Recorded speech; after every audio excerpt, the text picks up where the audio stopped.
Hello नमस्कार, welcome to inculcate learning. आज हम बात करने वाले हैं स्किनर की ऑपरेंट कंडीशनिंग की थ्योरी के बारे में।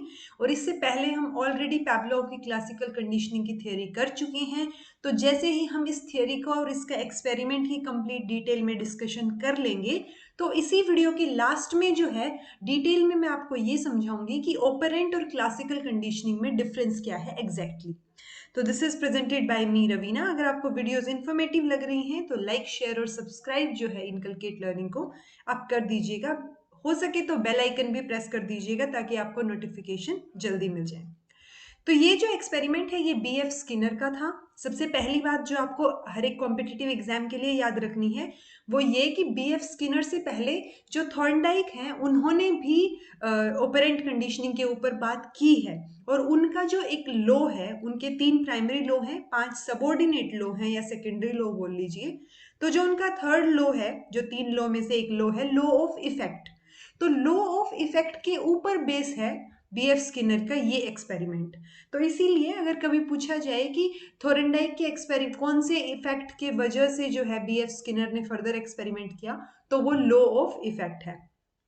अब बीएफ स्किनर ने एक्सपेरिमेंट तो रैट पे किया, लेकिन उनका जो ये बॉक्स था जिसको स्किनर बॉक्स या ऑपरेंट चैम्बर जो है वो भी बोलते हैं, ये एक ऐसा बॉक्स है जो कि बाकी एनिमल्स के लिए भी काम में आ सकता है, जैसे कि रैट जो ऑलरेडी इन्होंने किया है एक्सपेरिमेंट, कैट्स, मंकी, क्योंकि इनके लिए एक लीवर दिया गया है। जैसे आप इस रैट के आगे देखिए, ये जो लीवर है, ताकि वो रैट, क्योंकि नीचे वाले लेवल पे है, तो ताकि रैट इसको प्रेस कर सके आराम से। दूसरा जो है पिजन के लिए एक पैकिंग की जो है की दी होती है, ताकि पिजन ऑब्वियसली लीवर को प्रेस नहीं कर पाएगा तो चोंच से जो है वो उस बटन को या उस की को प्रेस कर पाए, इसलिए पिजन के लिए भी ये बॉक्स काम में आता था। बट ये जो एक्सपेरिमेंट हम पढ़ रहे हैं ये रैट के ऊपर हुआ है। और रैट के एक्सपेरिमेंट के बारे में आपको थोड़ा पता होना चाहिए, ताकि क्योंकि अगर आपको एक्सपेरिमेंट पता है तो आपको बाकी चीजें ऑटोमेटिकली समझ आ जाएंगी। ये जो बॉक्स है ये हम ऑलरेडी बात कर चुके हैं कि ये स्किनर बॉक्स है, क्योंकि बीएफ स्किनर ने इसके ऊपर काम किया था। अब इन्होंने क्या किया, इसमें अलग अलग तरीके की बटन्स लगाए या कीज लगाई, ये मान लीजिए। जैसे इसको लीवर बोल दिया, ये जो है ये सिग्नलिंग लाइट्स हैं, ये स्पीकर है जिससे कि जो जो ये रिस्पॉन्स देगा, यहाँ पे ये एक जो है इलेक्ट्रिक शॉक के लिए, ये जो यहाँ पे शॉक के लिए बिछा रखी हैं, ताकि अगर वो गलत स्टेप ले, ये इलेक्ट्रिक ग्रिड हो गई, जैसे ही वो गलत स्टेप लेगा या गलत की प्रेस करेगा तो करंट लगेगा। एक ये फूड कप जो है वो किया गया है, ताकि यहाँ पे ये पैलेट डिस्पेंसर बोलते हैं इसको, इसमें से अगर वो सही लीवर को प्रेस करेगा तो यहाँ से फूड जो है वो अंदर गिरेगा। ठीक है जी, ये बात आपको ध्यान रखनी है। अब इसके आगे आपको क्या ध्यान रखना है कि इसमें स्किनर क्या करना चाह रहे थे, इन्होंने एक्सपेरिमेंट कैसे किया। सबसे पहले यहाँ पे जो एक्सपेरिमेंट कर रहा है, जिसको हम एक्सपेरिमेंटर बोल रहे हैं, उसने यहाँ से जो फूड है वो अंदर डाला। तो वो जो फूड के पैलेट्स हैं वो अंदर आए, तो वो इसको रैट को दिखे, वो उसने रैट ने जो है वो खा लिए। अब इसको ये तो पता चल गया कि यहाँ से फूड अंदर आ सकता है, जो कि ऑलरेडी आया था उसके सामने। तो अब जो है उन्होंने जो फूड है वो डालना बंद कर दिया, लेकिन इनिशियली उन्होंने फूड डाला था, ये बात आपको ध्यान रखनी है। अब रेड को जब थोड़ी देर बाद भूख लगी, तो अब वो क्या करेगा, यहाँ पे इस बॉक्स को एक्सप्लोर करना शुरू करेगा। अब वो देखेगा, कुछ ना कुछ प्रेस करके देखेगा, कहीं पे कूद के देखेगा कि कुछ हो जाए शायद। तो बेसिकली यहाँ पे अपने हाथ पैर जो है वो क्या करेगा, रेड जो है यहाँ पे मारेगा और कोशिश करेगा कि फूड जो है वो कहीं ना कहीं से अंदर आ जाए। तो अगर वो सही लीवर प्रेस करता है और सही लाइट यहाँ पे सिग्नल लाइट ऑन होती है, तो क्या होगा, फूड अंदर आ जाएगा। अगर ऐसा नहीं होता है तो उसको क्या लगेगा, करंट लगेगा। बेसिकली अगर वो सही चीज करता है तो रिस्पॉन्स में क्या आएगा, यहाँ से फूड, जो कि रेनफोर्समेंट होगी उसके लिए, और वो नेक्स्ट टाइम के लिए जो है ध्यान रखेगा, कोशिश करेगा एटलीस्ट कि यहाँ से कहीं से जो है फूड अंदर आया था। तो वो चीज क्या है, यहाँ पे एक रेनफोर्समेंट होगी, यानी कि वो कोशिश कर रहा है, जो कि जो अगर वो उसने सही कोशिश की है, उसकी कोशिश अगर सक्सेसफुल हुई है, तो यहाँ से क्या आ जाएगा, फूड आ जाएगा, जो कि रेनफोर्स करेगा और स्ट्रेंथन करेगा उसके बाकी के काम को। लेकिन अगर वो गलत कर रहा है या उससे गलत की प्रेस हो गई है, या सिग्नलिंग लाइट सही नहीं थी और उसने लीवर प्रेस कर दिया और उसको करंट लगा, तो वो करंट क्या हो गई, एक तरीके से उसकी पनिशमेंट हो गई। तो अब इस एक्सपेरिमेंट में जो स्किनर का जो थियरी है ऑपरेंट कंडीशनिंग की, इसमें दो चीजें याद रखने वाली हैं। एक है रेनफोर्समेंट और दूसरी है पनिशमेंट। रेनफोर्समेंट यानी कि स्ट्रेंथन करना उस चीज को, कि जैसे कि चूहे को यहाँ से क्या मिल रहा था, फूड मिल रहा था, तो वो इसकी रेनफोर्समेंट हुई। अब रेनफोर्समेंट दो तरीके से हो सकती है, पॉजिटिव रेनफोर्समेंट, नेगेटिव रेनफोर्समेंट। आपको ये ध्यान रखना है कि अगर रेनफोर्समेंट नेगेटिव भी है तो भी बिहेवियर को स्ट्रेंथन ही करेगा। यानी कि रेनफोर्समेंट वर्ड के आगे चाहे नेगेटिव लगे चाहे पॉजिटिव लगे, उसका और जो फाइनल सिचुएशन है उसकी स्ट्रेंथनिंग ही होगी, बिहेवियर इंक्रीज होगा, डिक्रीज नहीं होगा। ऐसे पनिशमेंट में क्या होगा, पनिशमेंट में डिक्रीज ही होगा, चाहे वो प्रेजेंटेशन या पॉजिटिव पनिशमेंट हो या रिमूवल पनिशमेंट यानी कि नेगेटिव पनिशमेंट हो। तो ये चीज आपको ध्यान रखनी है कि जहां रेनफोर्समेंट है वहां स्ट्रेंथनिंग ही होगी, नेगेटिव रेनफोर्समेंट की वजह से डिक्रीज नहीं होगा बिहेवियर। लेकिन फिर इनमें फर्क क्या हुआ, पॉजिटिव रेनफोर्समेंट में आप कोई चीज एडअप कर रहे हैं। अगर हम एक स्टूडेंट का एग्जाम्पल लेके चलें और उसने कुछ अच्छा काम किया है तो आप उसको अप्रिशिएट कर रहे हैं, तो वो अप्रिशिएशन या फिर आप उस टाइम पे उसको कुछ प्राइज दे रहे हैं, तो वो क्या हुआ, पॉजिटिव रेनफोर्समेंट, क्योंकि आपने क्या कुछ अच्छा उसमें ऐड किया। ठीक है, आपने उसको अप्रिशिएट किया, आपने उसको अच्छा गिफ्ट दिया, प्राइज दिया, तो वो क्या हो गया, कुछ अच्छा ऐड करना क्या हो गया, पॉजिटिवली रेनफोर्स कर रहे हैं आप उसको। नेगेटिव रेनफोर्समेंट में क्या होगा, कोई डिस्ट्रैक्टिंग चीज या कोई भी गलत चीज जो है आप वहां से हटा रहे हैं। फॉर एग्जाम्पल, आपका बच्चा जो है घर में बैठ के पढ़ रहा है और आंधी या एनवायरमेंट की वजह से कोई गेट है वो बार बार जो है बोल रहा है, आवाज आ रही है उस गेट से। ठीक है, उस आवाज की वजह से बच्चे को डिस्टरबेंस हो रही है। आपने क्या किया, उस गेट को जो है अच्छे से बंद कर दिया या लॉक लगा दिया या जो भी किया, उस गेट की आवाज बंद हो गई। तो वो क्या हो गया, आपने कुछ गलत हो रहा था वहां डिस्ट्रैक्शन के लिए उसको रिमूव कर दिया। ये क्या हुआ, रेनफोर्समेंट तो हुई कि अब वो फोकस के साथ पढ़ सकता है, लेकिन नेगेटिव हुई क्योंकि आपने वहां से नेगेटिव चीज को हटा दिया। तो ये क्या हो गई, नेगेटिव रेनफोर्समेंट। इसलिए रेनफोर्समेंट जहां भी आया वहां पे बिहेवियर की क्या होगी, स्ट्रेंथनिंग होगी। और इसमें क्या होगा, मान लीजिए अगर हम इसमें ये बच्चे का एग्जाम्पल ले रहे हैं जो कि पढ़ रहा है, तो इसमें फोकस इंक्रीज होगा, चाहे आप उसको अप्रिशिएट कर रहे हैं यानी कुछ अच्छा एडअप कर रहे हैं, प्राइज दे रहे हैं, तो भी क्या होगा, उसकी एनहेंसमेंट होगी कि नेक्स्ट टाइम भी मुझे प्राइज चाहिए और मुझे अच्छा पढ़ना है, अच्छा करना है। तो उसका जो पढ़ने का बिहेवियर है वो स्ट्रेंथन हो जाएगा। नेगेटिव रेनफोर्समेंट में क्या हुआ, आपने गेट जो है वो बंद कर दिया जिसकी वजह से वो पीसफुली पढ़ पाया, इससे भी क्या हुआ, पढ़ने पे उसका फोकस इंक्रीज हुआ। और इस रेनफोर्समेंट की वजह से भी क्या हुआ, बिहेवियर जो है पढ़ने का वो स्ट्रेंथन हुआ। ये था रेनफोर्समेंट। पनिशमेंट की बात करें तो इसका ऑपोजिट होगा। अब जो ये पॉजिटिव रेनफोर्समेंट था, आप इसको प्रेजेंटेशन रेनफोर्समेंट भी बोल सकते हैं क्योंकि आप उसमें कुछ प्रेजेंट कर रहे हैं, ये लगा लीजिए। नेगेटिव रेनफोर्समेंट को रिमूवल रेनफोर्समेंट बोल सकते हैं क्योंकि आप उसमें रिमूव कर रहे हैं कोई गलत चीज। ऐसे ही इसमें प्रेजेंटेशन पनिशमेंट को पॉजिटिव पनिशमेंट बोल सकते हैं, रिमूवल पनिशमेंट को नेगेटिव पनिशमेंट बोल सकते हैं। प्रेजेंटेशन पनिशमेंट में क्या होगा कि आप कोई गलत चीज वहां से, कुछ गलत चीज ऐड अप कर रहे हैं, कोई खराब चीज ऐड कर रहे हैं, या फिर बच्चे को मान लीजिए उसने अच्छा परफॉर्म नहीं किया तो आपने उससे मोबाइल छीन लिया, तो क्या था, उसके वो मोबाइल आपके हिसाब से तो बैड ही था उसके लिए, या फिर आपने क्या किया, उसको जो है पिटाई कर दी, डंडे से मारा या डांट दिया, तो वो क्या है, उसके लिए पनिशमेंट हुई कि आप कुछ गलत ऐड कर रहे हैं, यानी कि आपने उसको डांटा या पिटाई की। रिमूवल पनिशमेंट में क्या होएगा, आप कुछ अच्छा रिमूविंग गुड, ठीक है, तो उसमें क्या होएगा, पनिशमेंट है वो, जैसे उसके लिए पनिशमेंट है कि आपने मोबाइल फोन ले लिया, लेकिन तो आपने क्या किया, वहां से रिमूव कर लिया उस चीज को। या फिर आप ये लगा लीजिए कि उसको जो है उसके उसकी पसंद का खाना जो है एक टाइम के लिए बंद कर दिया, उसको नॉर्मल जो है जो उसको पसंद ना हो वो खाना दिया, तो बेसिकली आपने कुछ अच्छी चीज रिमूव कर दी है वहां से, ये उसकी पनिशमेंट हो गई। तो पनिशमेंट में क्या होगा, डिक्रीजिंग और सप्रेशन ही होगा बिहेवियर का। इसमें बिहेवियर रेनफोर्स हो रहा है, पनिशमेंट में डिक्रीज हो रहा है। ये चीज आपको ध्यान रखनी है। अगर मैं रेट के हिसाब से आपको समझाऊं तो रेनफोर्समेंट में उसको क्या मिल रहा था, फूड मिल रहा था, पनिशमेंट में उसको करंट मिल रहा था। ये जो है फ्लो चार्ट आपको ध्यान रखना है, यही है ऑपरेंट कंडीशनिंग में जितना भी है।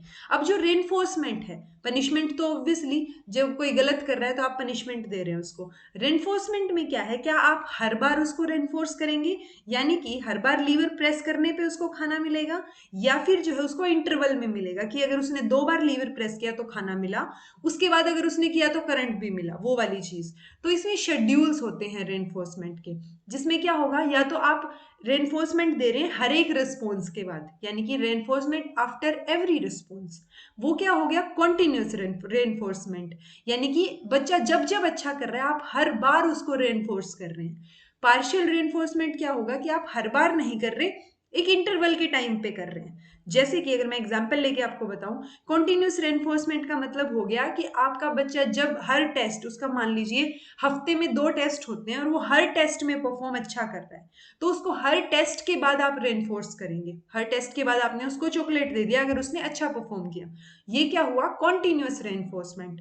लेकिन पार्शियल रेनफोर्समेंट क्या हो गया, मान लीजिए आप उसको एक टेस्ट छोड़ के एक में रेनफोर्स कर रहे हैं, उसके एक में अच्छे मार्क्स आए, उसको रेनफोर्स किया, चॉकलेट दी, दूसरे में अच्छे मार्क्स आए, सिर्फ उसको शाबाशी दे के छोड़ दिया आपने, उसको चॉकलेट नहीं दी, थर्ड में जब आया तब उसको फिर से चॉकलेट दी, तो ये क्या हो गया, एक इंटरवल के बाद आपने रेनफोर्स किया, तो ये क्या हो गई पार्शियल रेनफोर्समेंट। अगर हम ब्रॉड वर्ड यूज करें, इंटरवल, इंटरवल में क्या हो जाएगा कि एक, अब इंटरवल में दो चीजें हो सकती हैं, जैसे मैंने आपको बताया कि एक टेस्ट छोड़ के एक में आप उसको क्या दे रहे हैं, रेनफोर्समेंट या चॉकलेट दे रहे हैं, तो वो क्या हो गया एक फिक्स्ड इंटरवल हो गया, एक टेस्ट छोड़ के एक।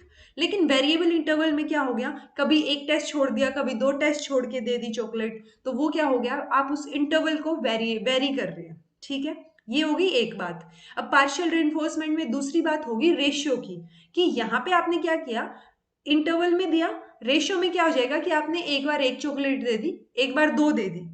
अगर आप हर बार एक ही चॉकलेट दे रहे हैं तो वो फिक्स्ड रेशियो हो गया रेनफोर्समेंट देने का। अगर आप वेरिएबल वेरी कर रहे हैं, यानी आपने क्या किया, कभी एक दे दी, कभी 2 दे दी, कभी 3 चॉकलेट दे दी, तो वो क्या हो गया, रेशियो जो है रेनफोर्समेंट का वो वेरी कर रहा है।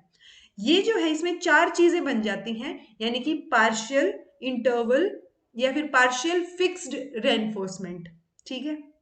तो और दूसरा जो है क्या हो जाएगा, रेशियो के हिसाब से। तो आपको ये चीज ध्यान रखनी है कि आप कितने इंटरवल पे दे रहे हैं और कितनी रेशियो में दे रहे हैं, तो आप इन दोनों चीजों को मिला के जो है समझने की कोशिश करेंगे, तो ये पार्शियल रेनफोर्समेंट हो गया। तो ये शेड्यूल्स हैं रीइंफोर्समेंट के। अब हम ऑपरेंट कंडीशनिंग में बार बार रीइंफोर्समेंट वर्ड यूज कर रहे हैं, यानी स्ट्रेंथनिंग के लिए, हम इसमें रिवॉर्ड वर्ड यूज नहीं कर रहे हैं, तो आपको गलती से भी रीइंफोर्समेंट की जगह रिवॉर्ड जो है वो वर्ड यूज नहीं करना है। इसके लिए स्किनर का क्या है, स्किनर का कहना था कि उन्होंने रिवॉर्ड की जगह रीइंफोर्समेंट वर्ड को जो है प्रेफरेंस दी, इसलिए हम जो है इनकी थियोरी में रिवॉर्ड वर्ड यूज ना करके रीइंफोर्समेंट वर्ड यूज करेंगे, क्योंकि रिवॉर्ड जो है वो सब्जेक्टिव इंटरप्रिटेशन है किसी भी बिहेवियर से। मतलब आप रिवॉर्ड का मतलब क्या हो गया कि आप कुछ अच्छा चीज कर रहे हैं तब उसको दिया जा रहा है, रिवॉर्ड में हम अच्छी ही चीज मान के चलते हैं। वो रिमूवल वाला जो था, जैसे कि रेनफोर्समेंट में हमने 2 चीज पढ़ी, हमने नेगेटिव रेनफोर्समेंट भी पढ़ा, बट रिवॉर्ड तो एक तरीके से पॉजिटिव और प्लेजरेबल इवेंट के साथ ही अटैच हो गया। जबकि रीएनफोर्समेंट क्या है, वो हर एक वो जो आपने रीएनफोर्स किया उससे जो आप रिस्पॉन्स चाह रहे हैं उसकी प्रोबेबिलिटी इंक्रीज हो जाती है।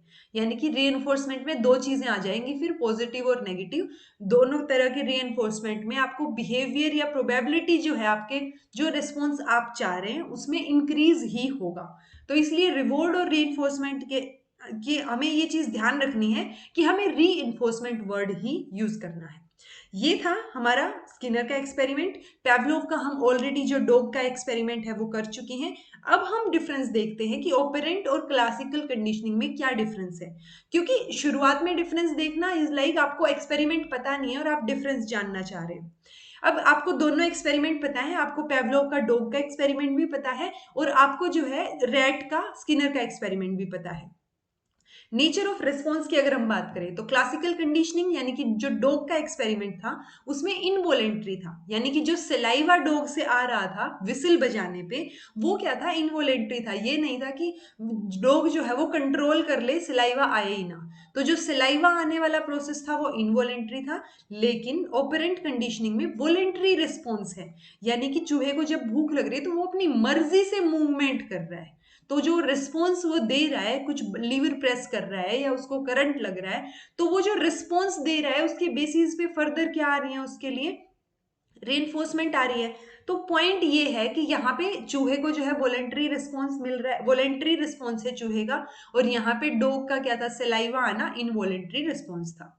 रेनफोर्समेंट की अगर बात करें तो जो डॉग वाला एक्सपेरिमेंट था उसमें क्या था, रेनफोर्समेंट अकर्स बिफोर रिस्पॉन्स, यानी कि जब सिलाइवा आ रहा है उससे पहले विसल बज रही है और उस विसल की वजह से क्या हो रहा है, वो सिलाइवा जो है रिलीज हो रहा है। तो वो क्या हो गया कि जो रिस्पॉन्स है यानी कि रेनफोर्समेंट है वो रिस्पॉन्स से पहले दी जा रही है, यानी सिलाइवा बाद में आ रहा है, विसल पहले बज रही है या साउंड पहले हो रही है।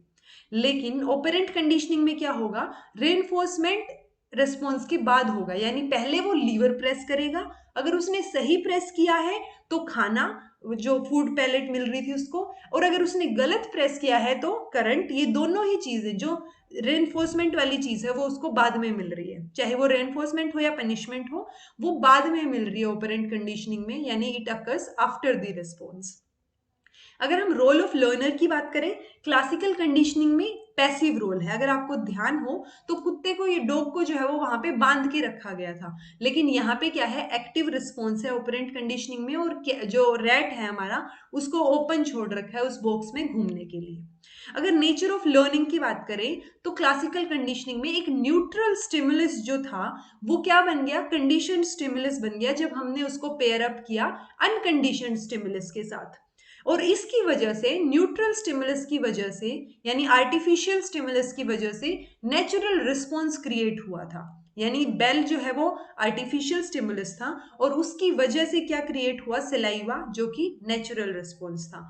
तो नेचर ऑफ लर्निंग में इसमें क्या हो रहा है कि आर्टिफिशियल स्टिमुलस से नेचुरल रिस्पॉन्स आ रहा है। लेकिन ऑपरेंट कंडीशनिंग में क्या आ जाता है कि जो रिस्पॉन्स की प्रोबेबिलिटी है, probability of making a response is altered by consequences that follow it, यानी आपने कुछ रिस्पॉन्स दिया, चूहे ने लीवर प्रेस किया, अब उसको करंट लग रहा है या फिर उसको खाना मिल रहा है, तो ये कॉन्सिक्वेंसेज हो गए, उसकी वजह से प्रोबेबिलिटी जो है वो चेंज हो जाएगी जब हम ओपरेंट कंडीशनिंग की बात करेंगे। तो ये जो है ये मेजर डिफरेंस है क्लासिकल और ओपरेंट कंडीशनिंग के अंदर। सो ये हमारे दोनों की दोनों जो है कंडीशनिंग की थियरीज हो गई, पेवलोव की और स्किनर की, क्लासिकल और ओपरेंट, और उसके बाद जो है हमने डिफरेंस भी देख लिया। तो ये जो है आपको, जब आप थियरी एग्जाम लिखते हैं तो आपको ये डायग्राम्स, जो ये ग्राफ या जो ये लगा लीजिए फ्लो चार्ट, ये आपको यूज करने हैं। और जब आप जो है कोई ऑब्जेक्टिव एग्जाम दे रहे हैं तो आपको ये चीज ध्यान रखनी है ताकि आपको इजीली आप कनेक्ट कर पाए कि किसका कौन सा एक्सपेरिमेंट था। So this was all about today. Thank you so much for watching.